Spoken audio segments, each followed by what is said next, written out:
Alfred মাসানো বল hit করেছে Suman, নীতিশের shot ভালো জায়গায় বলটা পেয়েছিল নীতি, একেবারে সরাসরি গোলরক্ষক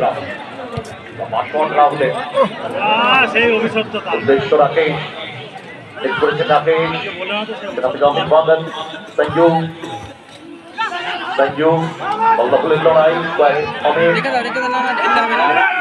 সঞ্জু, সেখান থেকে এসবি থেকে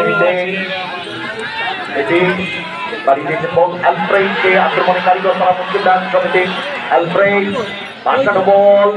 হিট করেছে সুমন, কিন্তু বল পেয়ে গেছে ওখানে সঞ্জু, ফিরতি বল সঞ্জু বাড়ি দিয়েছে বল অভিষেক প্রাপ্ত বল ভাসানো বল, সেখান থেকে রাহুল ক্লিয়ার করেছে আলতাফ, লম্বা ক্লিয়ারেন্স, বলটা ধরে নেবে অগণিত দর্শক।